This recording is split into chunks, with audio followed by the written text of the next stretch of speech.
Get your special sock out, nerds. It's gonna get good. This is Sparta! Let's go!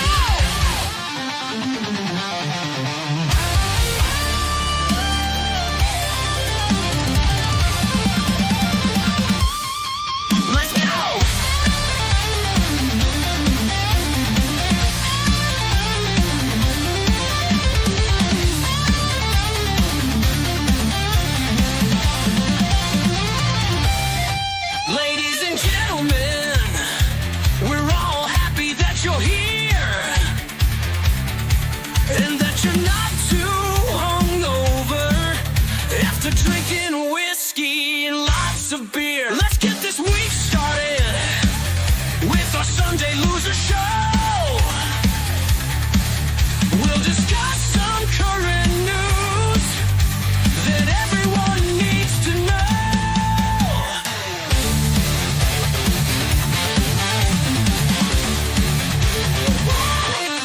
Welcome to the Whiskey Stream.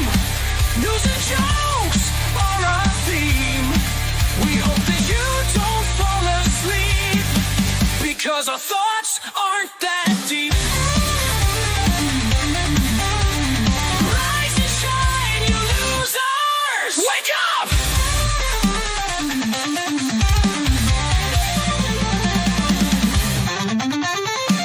Our host is named Blue Collar.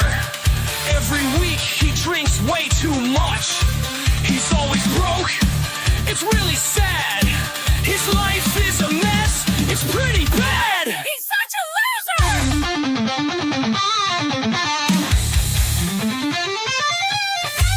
The other guy is a sick bastard, it's really true. Hailing from England with a sick point of view. He'll stab a homeless guy in a rage so extreme, or set a vagrant on fire as he laughs and claims he's a real sick fuck.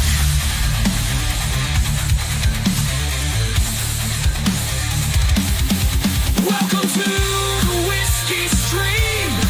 News and jokes are our theme. Now we hope we can make you smile. So lift your ass up and say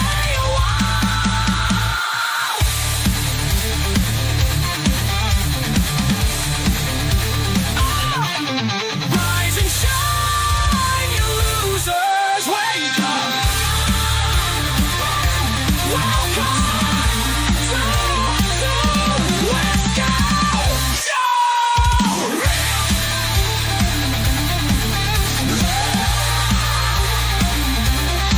Let's get the show started. Fuck yeah.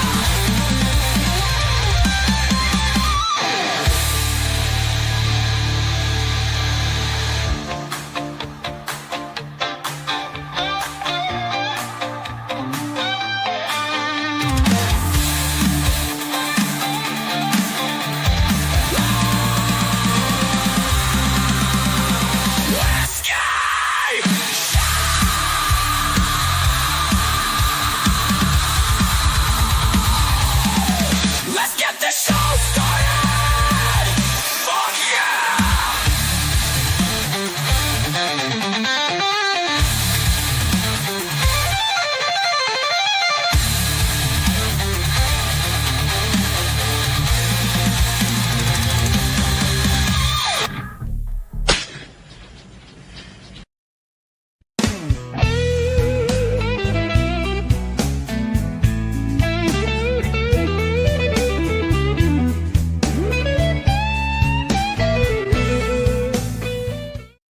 Intros are fun. We all love intros. It's a good time. Morning, you beautiful bastards. Welcome Oh, to yeah. the so-called show. This is a so-called show. Oh my God. Yeah. It's been a week, as it always is. I know, I feel bad. It's just Yeah. getting the time and the schedule in. I mean, fucking life happens sometimes. It Well, does. it's like last week, man. Well, people are getting older. I had like 4 doctors visits in one day. I mean, not complaining, but I'm you know what? I'd rather go to 4 doctors visits and get a clean bill of health versus like you're dying. Like, okay, cool. It's like, I mean, my mental state's never, that's always fucked up, but at least physically I'm great. So I'm doing pretty good actually. I'm all over the place. So my liver, my heart, my balls, everything's I'm clean, man. I'm doing good. I'm feeling pretty good as well. Been exercising a little bit more. I had a few drinks yesterday, but I felt okay this morning, so I went out for a little run with the dog. Nice. Might even go out in the backyard while it's nice and sunny, and get the Yeah. boxing skipping rope out and do some You guys, cardio. it was messed up. Like I said, I was laughing on your stream because my kid got home. So I'm sitting there, I'm listening to you, and Inside Man's talking here. What the hell's that? Look up, there's a fucking wasp like this big looking at me. And I'm like, oh shit. So you know what I do? I grab a fucking vacuum. I get a freaking vacuum. I was like, come on, you little fucker, boop, like that. And I'm like, God, his ass. Like, but then afterwards, I'm like, hey, while you guys are talking, I put you on speaker. I go to the bathroom, I'm fucking taking a piss here. What the fuck is there's a bumblebee in my window, like bigger than me. I'm like, what the hell? I thought I had to fucking wrestle this thing. Holy shit. Thing was like fucking like that. And I'm like, you know what, again, you know what's more powerful? A vacuum. I can ran back over the fucking vacuum. I'm like, this boom got his ass, was like shaking it and stuff. You little fucker. It's like, yeah, when I read this article, I'm like, of course, ChatGPT, my new best friend. Hey, ChatGPT. Hey, Chris, good morning. I'm like, hey, I just sucked in a bumblebee to my vacuum. Is it dead? And it goes, well, it's possible that sometimes they could crawl out of the vacuum and come back and cause havoc. But most bumblebees or wasps, they die on impact. And plus, they're stuck in the bag. But I was like, damn, a wasp and a bumblebee. I hope they're in there fighting, killing each other. And then I sucked up a spider too. So in my head, I got a big battle royale in my fucking vacuum cleaner of like a spider, a wasp, and a freaking bumblebee going like a big circle, like it's a team deathmatch and shit. God, I hate wasps sometimes. I do. Oh yeah. So yeah, but so it's like unlike a lot of people, so we're not just you and me, just don't do clickbait articles and talk about the same shit over and over again. It's been a interesting week, but I think starting off with the biggest headline right here, a little film came back out called Episode 3, Star Wars: Revenge of the Sith, and my son, he as most kids do, buddy will take a day off school. He's like, Dad, I want to go see Episode 3. I had him go and get the AMC Vader popcorn bucket. I told him I'll pay him back because I'm broke, but my kid got his allowance. And yes, you get the Vader helmet right here, dude. And only AMC had it. And of course, they do like the whole one per customer because you already got guys online selling these things for like $200 because people are pieces of shit. But it pops up right there. But the biggest thing on the bottom, dude, you press the button and you hear the whole. Yes. I'll let you know I'm your father. But you know what, man? Again, it's funny because rewatching this, I watched myself in Regal on Friday, and man, Luke, you know what? The prequels have their own controversy, and rightfully so. The opening 20 minutes, man, to this day, it is 20 years old, and just the amount of detail to the CG and like love Lucas put into that film. When Anakin and Obi-Wan are flying, and they first meet Dooku again, and they fight. Palpatine's there watching, but there's so much going on in the background that, from a cinematic experience, the opening is worth the price of admission alone. It is so masterfully done, and watching again, the overall film has issues, no doubt, but man, it's just like, I think the biggest problem, watching Episode 3 again, because I've not seen it in theaters since it came out, is Hayden is trying to be Anakin, but dude, some actors just don't have chemistry. He does not work well with Natalie Portman. She's a good actress. Everyone loves Natalie Portman, but man, it's just not there. He's trying to it's just the stilted dialogue, and it's like, yeah. What is it? I'm so in love with you. And love has blinded you. It's yeah. She's like, yeah, like Anakin, I want to have her baby in Naboo. He's like, you are so beautiful. She's like, yeah, love is blind. She's like, no, the fact that my love is like, it's like it was all my love is shining back at me, and you're like, oh Christ, just don't talk. Yeah, fuck it, yeah. This is why George Lucas got way too much power during the prequels. He did not have enough people saying, listen, we need to change this dialogue. People are gonna laugh their asses off at this shit. And every time Hayden talks, it's like, and then of course when Obi-Wan, when he goes to Mustafar after he kills everybody, and he's just choking Padme, he's like, Anakin, and Obi-Wan comes down, let her go, and he's just walking. Anakin's like, liar, Obi-Wan, you turn me against her. How dare? I'm like, oh Christ, but just get to the fighting, please. I can't believe I'm hearing this. You're breaking my heart. Yeah, but then of course the best part in the film, because when Mace Windu goes in there, and of course he's like in the Palpatine, like he takes out the lightsaber and the Force lightning, and he goes, hey, Anakin, the Jedi taking over, and then he just goes from Jedi to then Mace Windu's like, my lord, we can't let the Sith live, and then Palpatine just goes the whole like, no, and he's like, then he's the Force lightning, like, I love Ian McDermott in this. It's A lot oh of my people god. still complain that he goes over the top, but he kind of goes over No. the top in Return of the Jedi, doesn't he? A little bit. If you watch episode 3, he is it's my favorite part of the entire maybe 6 episodes because the way he goes from Palpatine to Sidious to Darth to whatever to Darth Sidious to the Emperor, it's so deliciously, it's over the top mixed with Shakespearean because especially it's like right there, the part where as soon as it becomes like this and stuff, and then the background, and you just hear like the he's all breathing from being Force lightning, and you just like the yes, Lord Vader, like that. And he's like, from now you should be Anakin, your friend Obi-Wan. Just it's so fucking epic. And of course, Hayden's like, I pledge myself to your teachings. I'm like, oh god. But then he's like, good Anakin. It's so fucking over the top. I love it, man.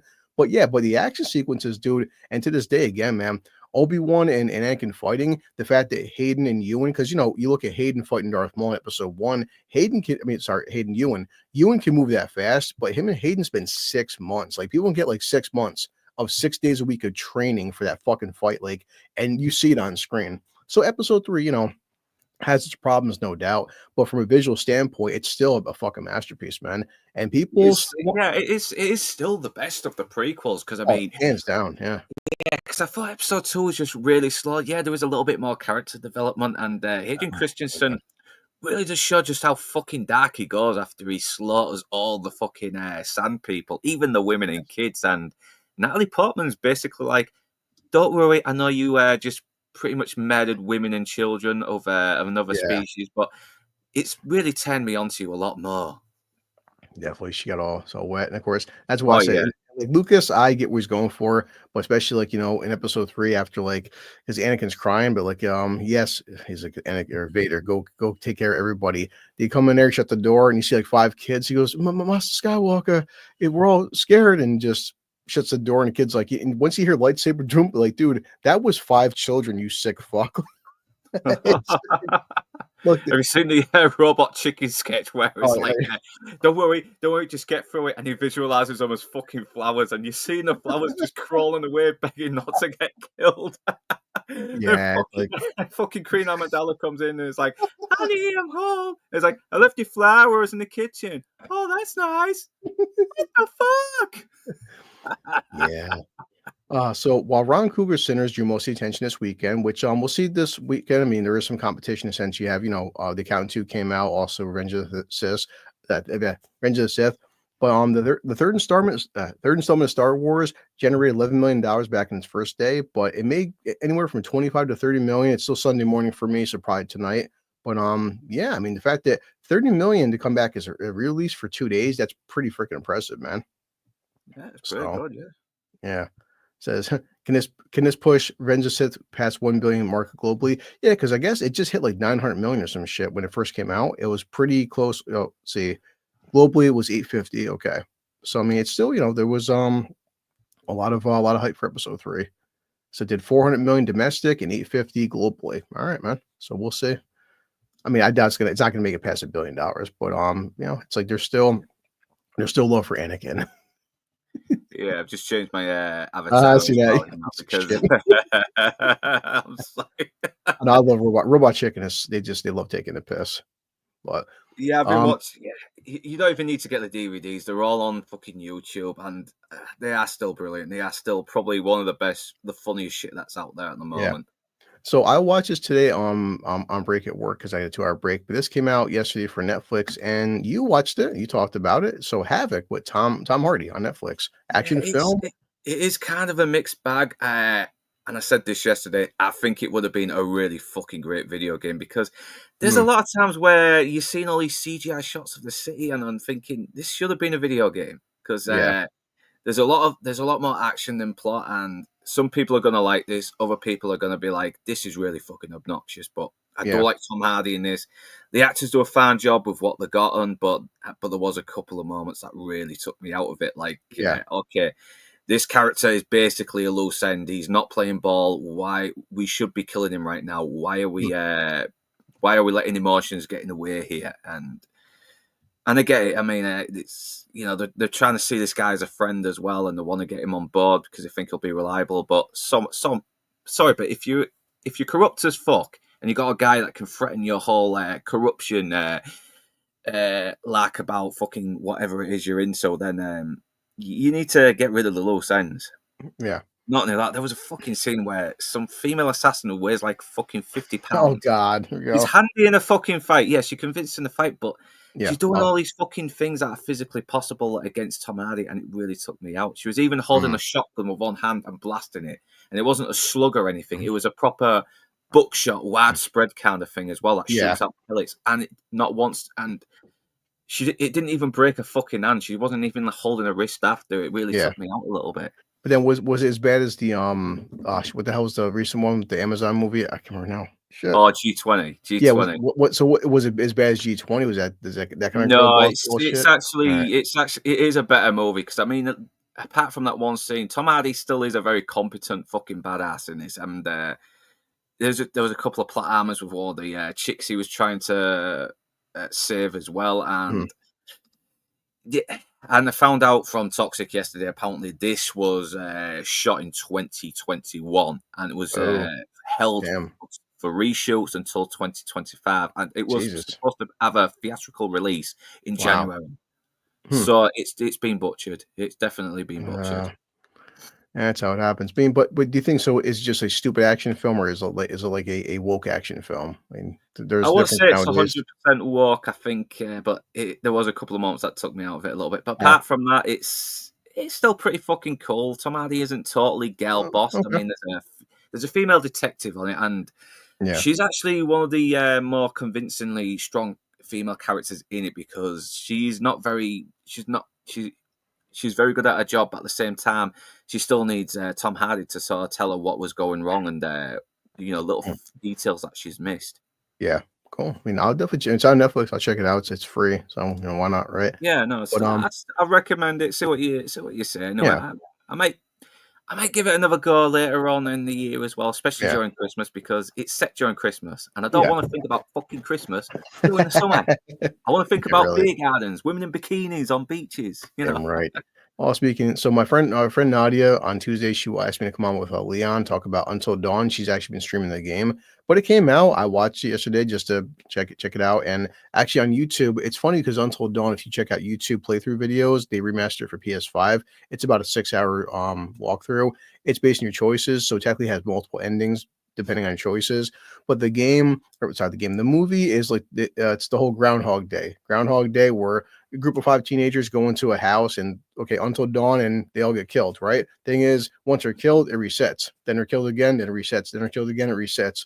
So it's kind of interesting because instead of making the game choices that have multiple endings, they just make different choices where they're basically slaughtered and they keep coming back. And I'll definitely talk to Nadia about it, but on here, they're kind of smart to make it not really tie right to the game. It's not based on choices. It's just how these guys are killed. But the premise is until dawn. So if they can survive until dawn, because it's a basic big, it's a friggin' ticking clock there in the sand timer. And of course, none of them make it. So they keep getting fucking killed, but they're killed in different ways. And they eventually say that what is Until Dawn? What's this game? What's going on? And it's a movie. I mean, I'll tell Nadia, in terms of horror film, I will give it credit. It's an R rating. It damn sure earns R rating. It's gory as fuck. These kids die. Well, they're teenagers. They die in different ways. I'll say that. And it's definitely not. It's not scary at all. The jump scares, you see them coming a fucking mile away. Here's a cast we'll have. And it's a film, dude. I would not pay for. I would say do not waste your fucking money on this film. If it was on streaming, maybe it might be worth a watch to compare it if you played the game. But if in terms of horror film, it's a very generic type horror film. It's nothing, it's not gonna jump your socks, jump your bones or blow anything apart. There's the diverse cast, and to the credit, it's wouldn't say it's woke or anything. It's a film.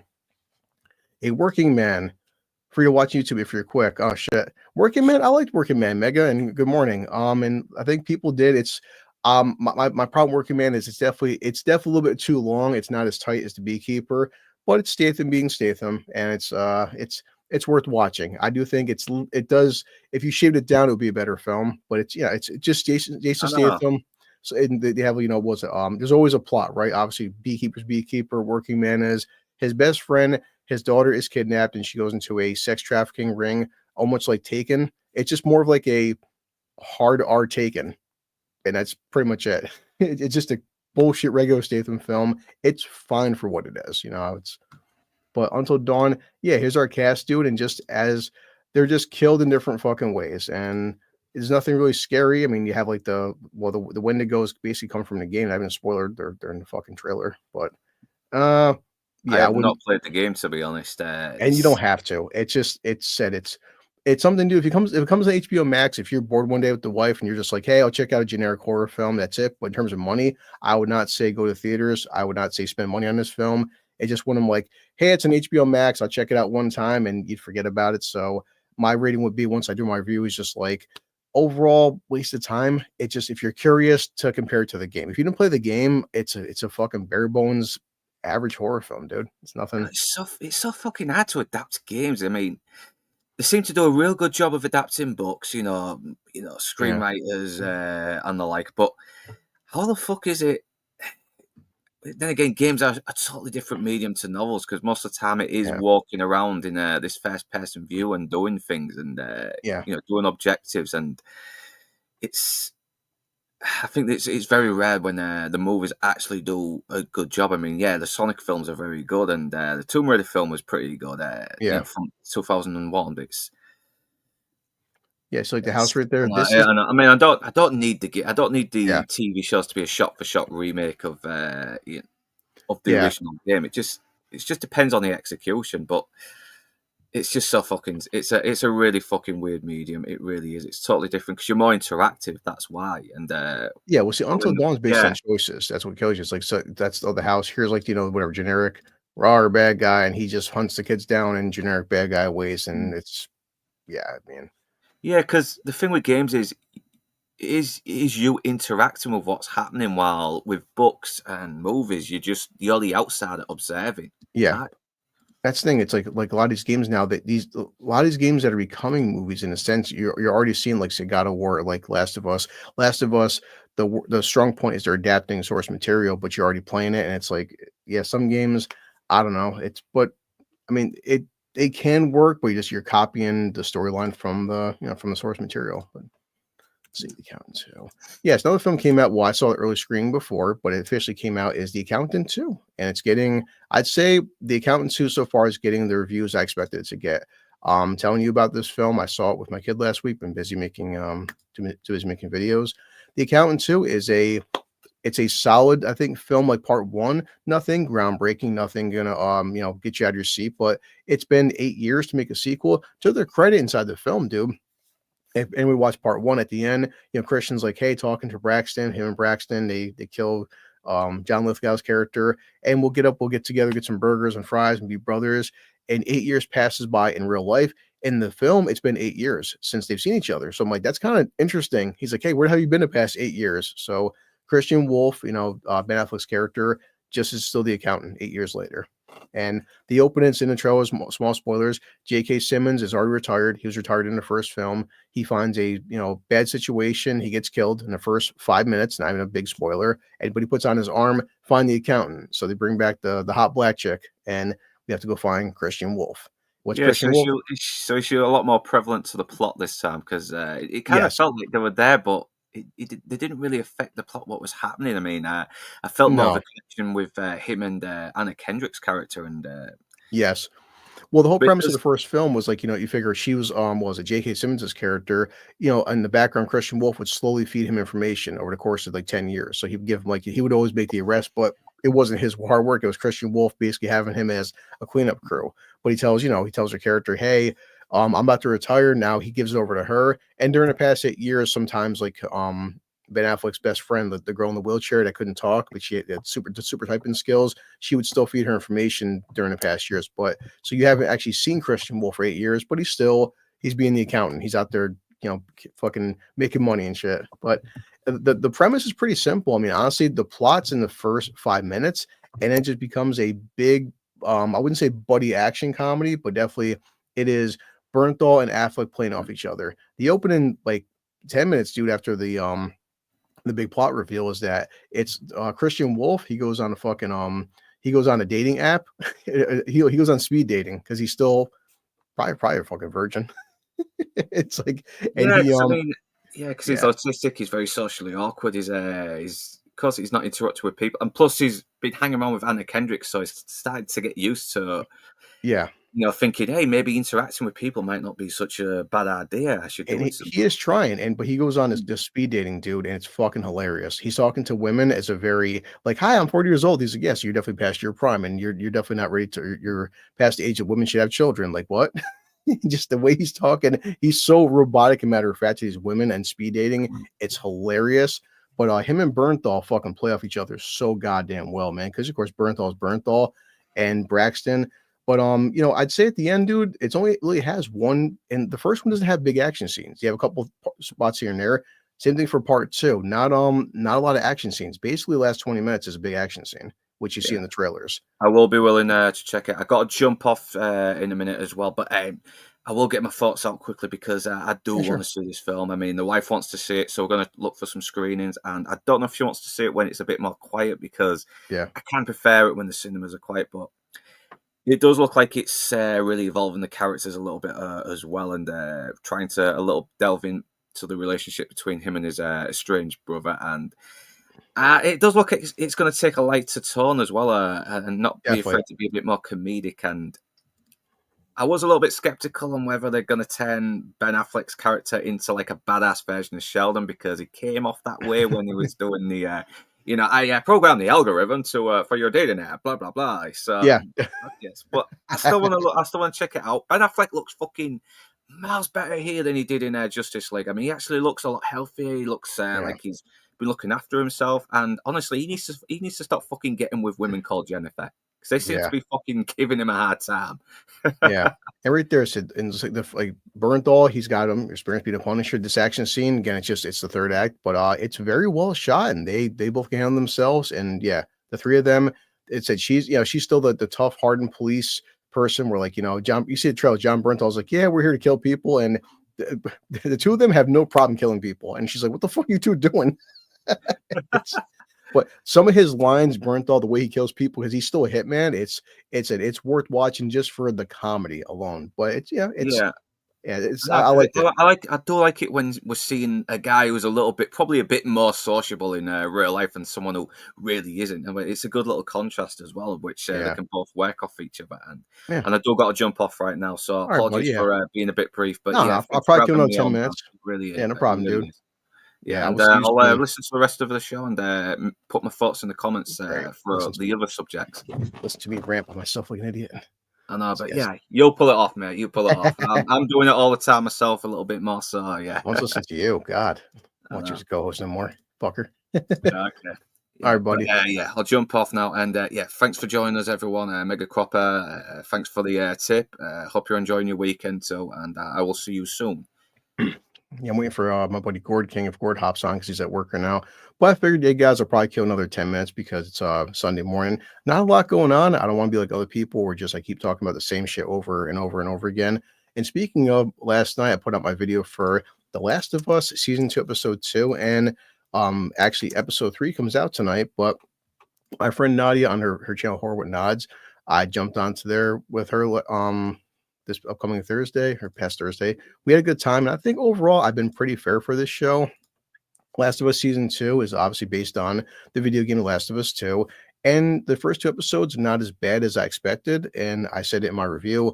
There's an action scene during the episode that's about 12 minutes long that didn't take place inside of the game. And it's not bad. So this girl playing Abby, she doesn't look anything like Abby, but to her credit, Caitlin, she is trying her ass off to work with the material that she's given. She's a good actress, and I didn't mind her. Joel, Pedro Pascal, everyone who played the game saw it coming. I was honestly shocked because Pedro Pascal was obviously top billing, and a lot of people who people that didn't play the games were not sure about Joel's fate, and I wasn't sure if they would honestly kill Joel this early into the season. But Joel did pass. Well, he did get killed. Will we see Joel again? Possibly, because flashbacks exist. And there was an article popped up. Let's see. It's Last of Us talked about it getting review bombed because I was reading that article saying it's being review bombed. And hey, a lot of people just didn't like it. Didn't like the game storyline. So people who didn't play the game, they are probably mad because Joel died pretty fast, and the entire premise and plot of season 1 was the relationship between Abby and Joel. So right here, this comes from Collider and says, The Last of Us Season 2's review bombing continues as Rotten Tomatoes score plummets. But I mean, it was expected to happen because I'm not mad at this show for following the continuity of the game. The game, Joel dies first hour in. I thought he would die in episode 2, and he did. So, but the whole Last of Us has been made a victim of review bombing. I mean, this is when a bunch of internet trolls collectively manipulate ratings on aggregator websites, mainly to vent their frustration at a story's element. Or it could be that people have opinions. When you kill off your main character this early, people that didn't play the game were pissed off, but gamers were upset as well. This whole term review bombing, I'm like, well, people just didn't like it. I mean, you can't be mad at the audience for being upset you killed your main character. But having stood at once at 55%, then fallen to 53%, then it's at 51%. This is completely off from the critics' rating of 95%.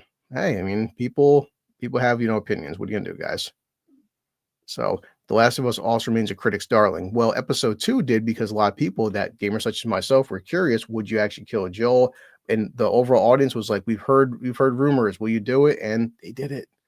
But we'll see what happens as well, because we'll find out if they keep their ratings. So I also was reading that Bella Ramsey, boy, she she freaking destroyed her social media. Let's say cancels social media. Because like so many actresses out there, like, look, I mean, hey guys, people, it's the internet. People, not everybody is nice. What are you gonna do? I mean, it's just let's see right here. We have, Bella Ramsey. Bella Ramsey deletes social media after hate campaign for not looking computer generated. The 21-year-old actor revealed how the hate they have received, I mean, she has received, but yeah, for their appearance has forced them to log off social media, but it points to a more troubling trend with the gaming community. I mean, not really, but I mean, look, I mean, we make jokes about her appearance, but it's all joking aside. I mean, I have no problem with a girl or her appearance. It's the internet. We have fun with stuff, but it says that The Last of Us star has been forced to delete their social media accounts after receiving a constant torrent of hate online. Why? Some gamers have said they do not look similar enough to the video game's computer-generated character Ellie. Well, she doesn't. I'm sorry. Just that's how it goes. It's because they're both Caucasian. Doesn't mean she looks just like Ellie. She looks nothing like her. That's how it is. But The Last of Us began airing on HBO in 2023, and it's just released its second season on April 13th. In it, Belle plays 14-year-old Ellie, the main character of video game world, blah, blah. But yeah, bottom line is, you look nothing like Ellie. And, I've been a victim of bullying online. Well, welcome to internet. It happens. So it's just, hey, what are you gonna do, right? Okay, so I'm gonna kill some disgusting film right here. This character, Danielle Pineda, I'm not sure about her name, tells us that she's ready to play more villains after The Accountant 2. Is she a villain for the second film? Watch it, find out for yourself. She's a character. To her credit and to the film's credit, she doesn't upstage Ben Affleck or John Bernthal. She's in it, but don't think for a second that I can say after watching Accountant 2, she does not girl boss Affleck and Bernthal. She doesn't take over, doesn't bully them, beat them down. It's interesting.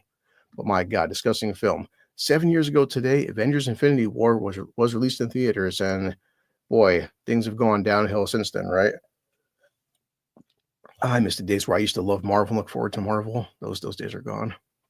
Let's see. Palpatine and good old Ian McDermott. Boy, I love this actor. He's so fantastic. But Ian McDermott says he was never told if Palpatine fucks. So he had to work it out in his head. Does this evil monster ever have sex? And we don't really know the answer to that question. I don't want to know, especially after episode 3, and you're finding out that Rey is now Palpatine's bullshit granddaughter, but he's all scarred and deformed and disgusting looking. And then going into 4, 5, and 6, so like this hideously deformed creature. And I mean, God, right there, ain't nobody wants to fuck a tyrant that looks like this. The hoodie stays on during. I mean, but eventually Palpatine, what was he? Palpatine after he finished. Yep. I mean, let's see, force impregnated somebody. Yeah, Palpatine was getting down. Sure, oh boy. He had to. I mean, Anakin was, banging Padme. The fucking comments. He had to, right? I mean, Palpatine, sick bastard. So A TV series focused on Palpatine was in development at some point. Thank God this was not made because this would not have gone down well.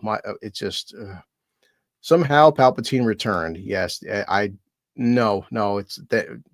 No, it's just you've had enough of him in the fucking movies, and there's been comics and cartoons and video games and the like, and we don't need I love you, McDermott, love Palpatine, but just sometimes too much is a bad thing, boys and girls. So Phil Wolfhard, my kid actually wants to go see today this film called The Legend of Ochi. Apparently he's in this film, and let's see. He will always take risks starring in original films. That's what speaks to me the most. Doing stuff I would want to watch as a fan and audience member. We want to recreate original stories because they feel more authentic. All right, cool. It's about like these guys hunt this little, or no, they find this little creature. Willem Dafoe's in it, and it's a little Ochi live action CGI creature. Okay, but I do want to check it out because it looks like something different. I mean, want to try new ideas, right? So Noah Wiley, let's see what we have here. Hurry Up Tomorrow. I've never heard of this film. I'll check out. I don't want to watch the trailer, obviously live because copyright laws and shit like that. But we scroll down from that one, right? Because boy. So Wyatt Russell jokes about how they can't answer any Avengers Doomsday questions. Media training for Doomsday is that they just hold a knife to your neck and said, "You see anything," and it's over. I mean, it's joking, but Kevin Feige watching Wyatt Russell answer the question like the sniper rifle and shit. Boy, I feel bad for Wyatt Russell. He is trying so fucking hard to be this character. And on Thunderbolts, I am curious about Thunderbolts. Do I think it's going to be fantastic? Fuck no, but I am curious to see what they pull out.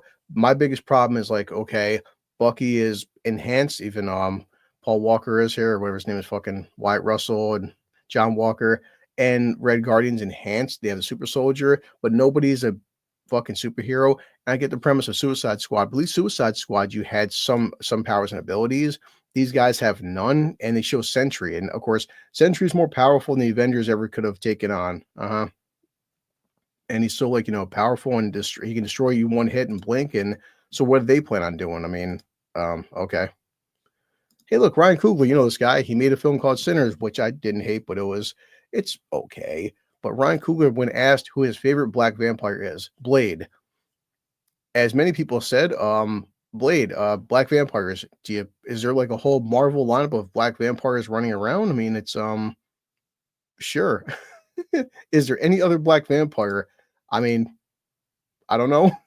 It's like, okay, one, there you go. It's Blackula. It's like, Ryan, sure. Okay, who's your favorite black one? Blade. It seems like, pretty fucking obvious, dude. But yeah, should he make a Blade film? At this point, I'd watch a Ryan Coogler Blade film because why not? It's shit.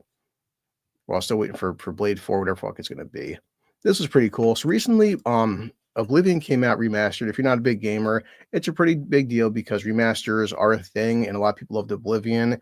And it's right here, the Anakin Skywalker Easter egg in the Elder Scrolls 4 Oblivion remaster. That's pretty neat. So there's the Easter egg. Oh God, this guy in lava. I hate you. And Oblivion, hey, it's selling well. I mean, my friend Leon, other people talking about it. This guy, as Heels vs. Babyface, talked about the whole woke stuff going on in Oblivion. It's not a big deal, but So, new poster for Mission Impossible: The Final Reckoning. I'm gonna go see it. Am I excited? It's not so much excited anymore. It's just like I'm curious since the last film was not the best by any means, but this franchise has been going on for fucking 30 years now, since Tom Cruise has been doing this shit since the 90s. So it's a love letter. It's, goodbye. It's the final reckoning. Will we see any more Tom Cruise doing crazy shit? Probably, but not as Ethan Hunt because his days are over. No more Ethan Hunt for us guys. I heard about this, which, Will Forte, and I'm curious on this, but Will Forte says he's thrilled that Coyote versus Acme will be getting released. I'm going to promote the crap out of it. Just tell me what you want me to do, and I'll go. I'll do whatever. Go to the top Mount Everest. I'm there. I'm curious because from what I heard, it's basically, Coyote versus Acme. It's a comedic courtroom drama about Wile E. Coyote suing Acme because Acme, all their products keep fucking up, and that's why you can't catch this goddamn Roadrunner, because it's the Coyote.